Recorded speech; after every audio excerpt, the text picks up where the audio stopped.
Alors, merci de continuer de regarder les vidéos, ça me fait vraiment plaisir de vous retrouver à chaque fois. Dans cette vidéo, je vais vous parler du kart que j'ai terminé récemment, d'un sentiment plutôt difficile que j'ai dû traverser pour en arriver jusqu'à là maintenant, et c'est aussi pour ça que cette vidéo a mis autant de temps à arriver et que je ne parle pas dans la vidéo du kart.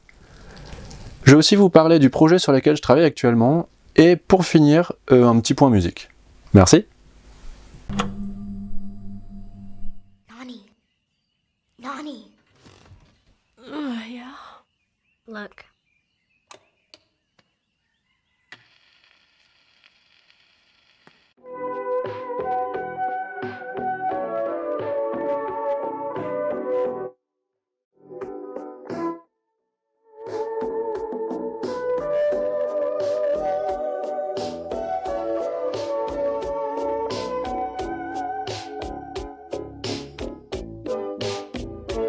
Ce kart, c'est un projet que je m'étais donné il y a un moment. En fait, c'était de reprendre un kart d'un jeu que j'aimais bien, donc c'est-à-dire Mario Kart Double Dash sur GameCube, qui est sorti en 2002.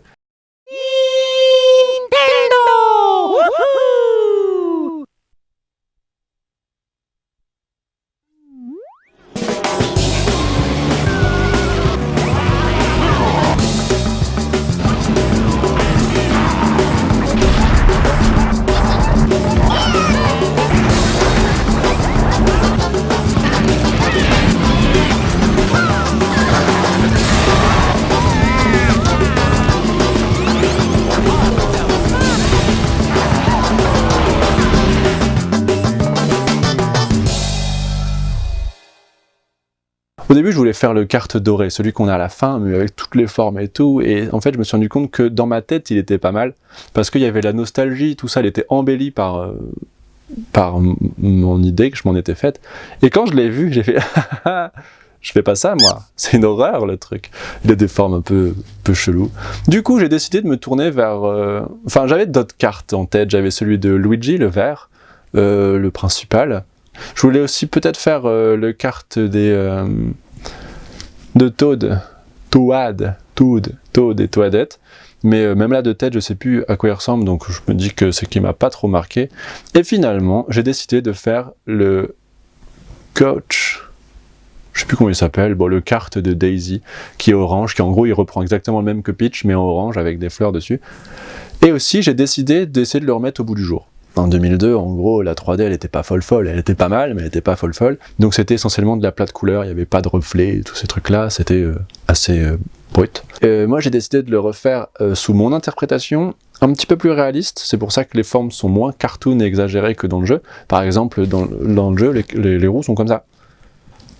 Et ben c'est très embêtant pour rouler, en vrai.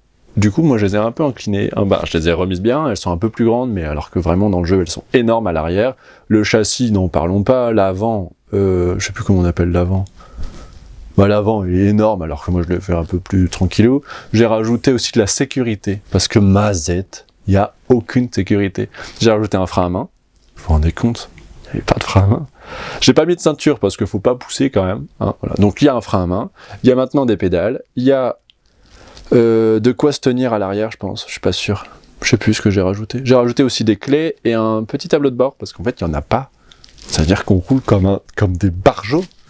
Du coup, j'ai décidé de le remettre au bout du jour, et ça nous a donné ça nous donne un rendu plutôt agréable. Un peu réaliste, mais pas trop, parce que l'avant, il reste quand même très carré. Mais je voulais pas dénaturer la modélisation. Je suis content d'avoir pu m'amuser sur les textures et le fait de pouvoir rentrer à l'intérieur, et c'était vraiment un plaisir de faire ce kart. La modé était plutôt cool à faire, l'unwrapping c'était pas marrant, mais c'est comme ça, voilà, c'est comme ça.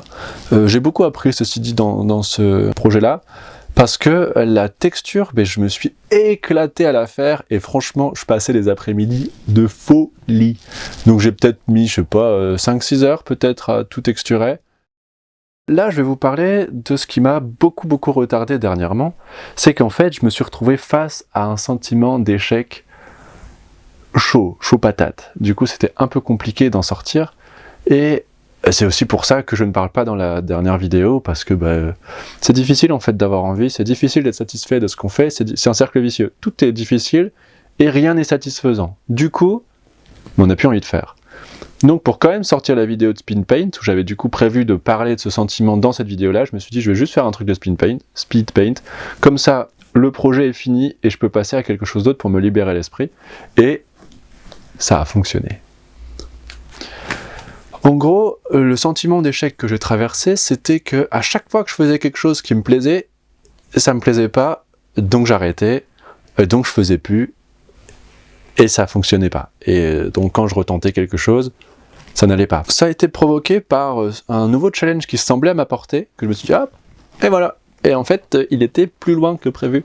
Ce qui est difficile dans ce sentiment, c'est que c'est un sentiment négatif, que quand on essaie de prendre une initiative, elle se fait un peu corrompre par ce sentiment d'échec, qui fait que cette initiative devient nulle. Ça devient pourrave. Donc c'est difficile de rebondir, de continuer, de rester moteur, quand en soi, rien ne va. La solution que je propose pour pallier à ce sentiment d'échec, c'est tout d'abord de ne pas avoir peur d'arrêter, de faire une pause. Enfin, moi par exemple, je suis allé me faire un thé, je suis allé dans le jardin et j'ai pris du temps à rien faire. Parce que si le sentiment d'échec, si on va se dire « Ah bah tiens, je vais aller sur un jeu vidéo pour décompresser », bah étant donné que de base, le sentiment de réussite est nettement moins fort que le sentiment d'échec, si tu joues à un jeu et que tu perds, et bah tu vas perdre beaucoup trop. Et du coup, c'est peut-être pas la bonne solution. Par exemple, tout ce qui est jeu de PVP, de combat ou de quoi que ce soit, non. Alors que pourquoi pas Animal Crossing, qui est nettement plus calme. Mais le sentiment d'échec peut aussi jouer par exemple dans Animal Crossing, c'est que si tu fais ta maison et que la déco ne va pas, bah, la décoration n'ira pas du tout. Et donc tu feras peut-être des choses bêtes et regrettables. Donc moi je conseille de ne rien faire du tout, d'aller s'aérer l'esprit un petit peu et de se calmer, surtout de se calmer. Je propose de ne pas avoir peur de remettre les choses au lendemain et de prendre son temps. Donc, si c'est possible, évidemment, on va pas pousser les oiseaux dans les orties. Voilà, on mélange pas les tampons et les serviettes, comme dit mon frère. Il faut pas avoir peur de remettre les choses au lendemain, parce que ça sert à rien de rester dans cette furie et d'essayer de se faire du mal. Pour rien, on sera pas productif, et c'est comme ça. Moi, du coup, dans mon cas, j'ai décidé de laisser la vidéo du card de côté, parce que ça a commencé comme ça, c'était à ce moment-là que ça n'allait pas, pour dessiner. Voilà, c'était un défi risqué quand même, parce que dessiner avec un sentiment d'échec, il n'y a rien qui ira. Donc là, je pense que j'ai eu de la chance de pas avoir ce sentiment et de dire « Ah bah finalement, c'est pas trop mal ce que j'ai dessiné ». Et du coup, ça a commencé à casser cette routine du truc qui n'allait pas. Je voulais revenir sur la notion de temps perdu. Mais moi, j'aime pas cette notion. Parce que je la trouve un peu contre nature, contre-positive. Parce que, du coup, négative. Enfin, on va pas inventer des mots, elle est négative. Parce que le temps perdu, finalement, il est jamais perdu, parce qu'on ne fait jamais rien. Si on se détend et qu'on travaille pas, on se détend. Du coup, on sera sûrement plus efficace après. Donc c'est pour ça que la notion de temps perdu, et donc la culpabilité qu'elle peut inviter à avoir, je trouve que c'est pas une bonne solution. Parce que, là par exemple, quand ça n'allait pas, j'ai décidé de prendre le thé dehors, je pense que je suis sorti pendant au moins 1 heure, où j'ai pas travaillé, alors que dans mon planning je devais travailler pendant 1 heure. Mais finalement, je pense que c'est mieux de ne pas travailler pendant 1 heure pour être efficace le lendemain à mort. Donc, est-ce que le temps était perdu? Je ne pense pas. C'est important d'avoir ces moments-là pour se rendre compte de sa valeur et de recentrer les choses. Donc moi, c'est ce que j'ai fait, j'ai recentré les choses, ce qui a donné un